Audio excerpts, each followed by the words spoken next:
The Scarecrow Corpse. Edit. This is from an old friend. I haven't heard back from him, but I hope he's okay. As you know, I am, or was, in training to be a coroner. My education was almost complete and I had been working a paid internship with a well-known medical examiner in the Washington, D.C. area. All of that changed a few hours ago when I was fired from the office for refusing to participate in what I believed to be a cover-up. Even though they warned me about consequences for leaking any information about this case, my conscience wouldn't be clear if I kept quiet. This is something people need to know. A few days ago, we received a call from the Metro Police about a possible body discovered on the Red Line. Since working here, we've responded to a few calls in the subway system. The first time was a woman who tripped on someone's rolling suitcase while trying to pass by on the escalators. She ended up with a broken neck. Twice we went out there for a heart attack. Once for a late night mugging that went bad. Poor guy had been repeatedly stabbed in the stomach even though he handed over his watch and wallet like the mugger requested. So far I haven't seen anything especially gory, and it was a bit of a letdown when the dispatch officer said the man was just found sitting on the train. Is it wrong that I've been looking forward to a call about someone either jumping or being pushed in front of a train? Anyway, the interesting thing is the wording of the dispatch request. Possible body. If the word possible is in front of body, maybe it's the paramedics who should be responding and not the coroner's office. When we arrived, the paramedics were actually already on the scene, so we figured it was just a miscommunication and we were called out prematurely. Police tape blocked off the whole entire station platform, and from our view at the top of the escalators, we could tell something wasn't right. The two paramedics stood outside the door to the train car, and they weren't actually doing anything except for arguing and pointing at a body slumped up against the window inside. We could have left, but it was a slow evening, and we decided to take a look anyway to see what was going on. As we approached, I overheard some of the conversation between the two paramedics. "He's dead, right?" said the older of the two. "Dead people don't do that." Do what, I thought.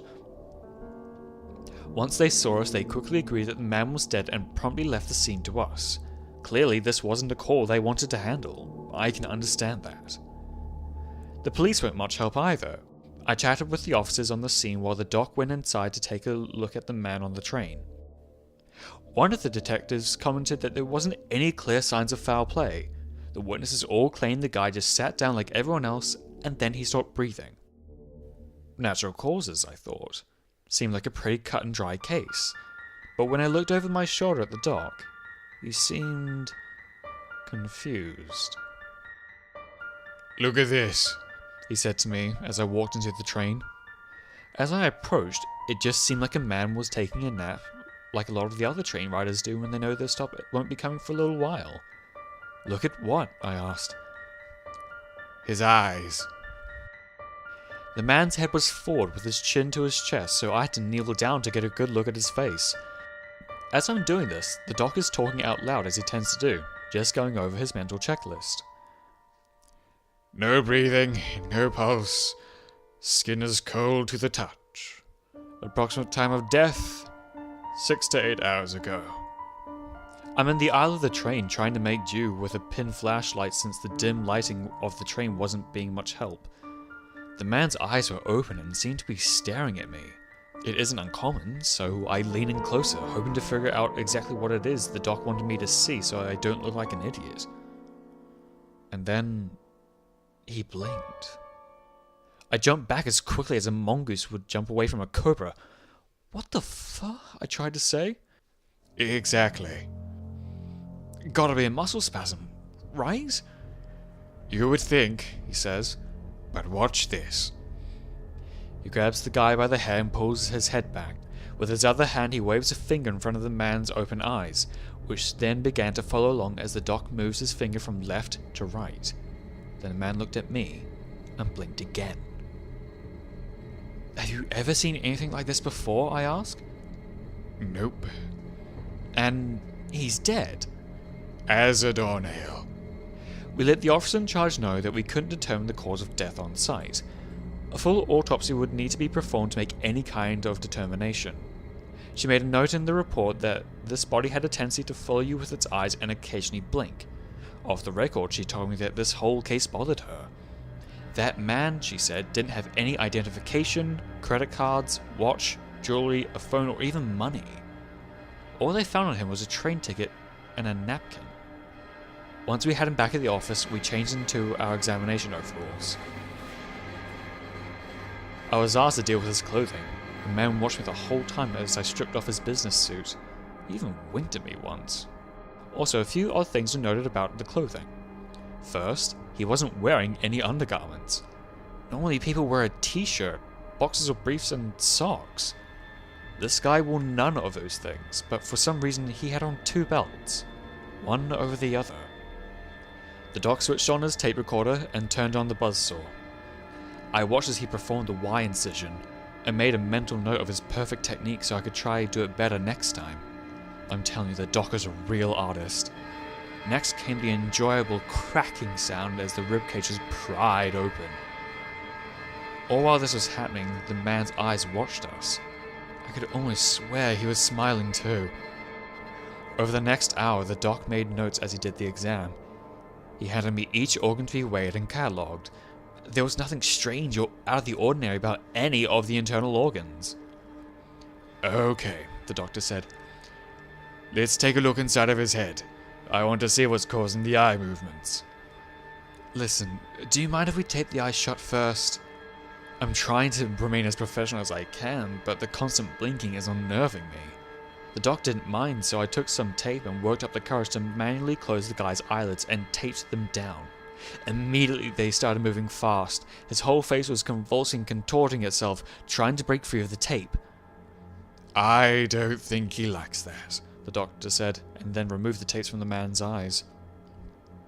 The violent motions stopped right away, and he winked at the doc. This isn't natural, I said. There's a scientific reason for everything. It's our job to find it, the doc replied.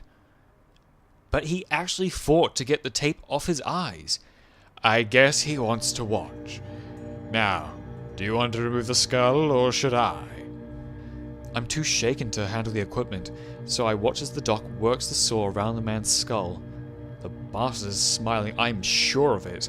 He's staring at me and blinking his left eye and then his right, back and forth. I hear the familiar popping sound caused by the top of the skull being pulled off. Whoa. Okay, the doctor says. What is it? I ask as I'm walking around to see what he's seeing. The man's eyes following me, of course. I think I might have to call this one in. Dear God. The brain was missing. Doc? Not now. Pack up and go home. I'll finish cleaning up this, he says as he's already dialing a number on the phone. But, just go.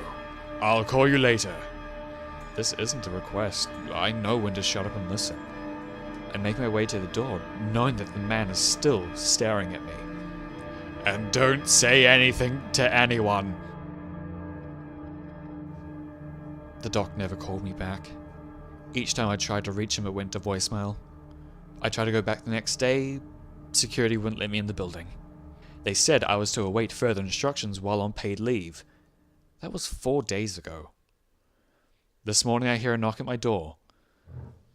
It's a man who says he's with the medical examiner's office, but he looks like he's with the CIA, FBI, NSA, or some other 3-letter agency. He asks if he can come in to talk.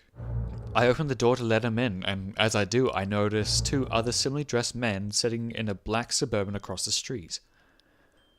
The folder he hands me is a case file for the John Doe that we found on the train. All the notes about the eye movement and blinking had been removed. There was no mention of anything out of the ordinary, let alone a missing brain. It's already got the doc's signature on it, and this man is asking me to sign it as well.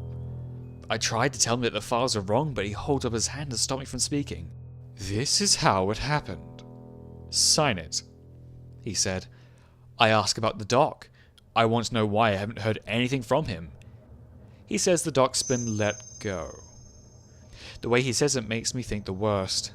I refuse to sign it and ask to speak to the director of the medical examiner's office. The man informs me that that would be impossible and that I am to be fired. But fired wasn't the word he used. The word he used was terminated. He leaves when I ask him to go, but he warns me that mentioning any of this to anyone would have serious consequences. As soon as the door closed behind him, I packed a bag and took off. I saw that black Suburban parked at the end of my street, and I might have just been paranoid, but I think I saw it pull out after I did. Just in case I was being followed, I changed directions several times. When I felt safe enough, I pulled into a nearby residential neighborhood and found an open Wi-Fi signal. I think there's something strange going on in DC, maybe elsewhere as well. I don't know what it could be, but I feel like the doc and I stumbled onto something that we weren't supposed to know, and now we're in danger. I found the doc's home number online. When I called it, it went straight to voicemail. I tried to leave a message for him, but the line went dead as soon as I began talking. If someone is monitoring my phone calls, it's possible my car is bugged too, and they already know exactly where I am. Again, maybe I'm just paranoid or crazy. Maybe there's a completely logical explanation for the Scarecrow Corpse that stares and blinks and winks and smiles. I can't imagine how anything like that could exist or why. I'm scared. Really, really scared. I decided the only thing to do would be to write this and email it out to everyone I know. Hopefully this information will make it to someone. If you're receiving this and haven't heard back from me by tomorrow, then I'm probably dead. And you'll know what I've written is true.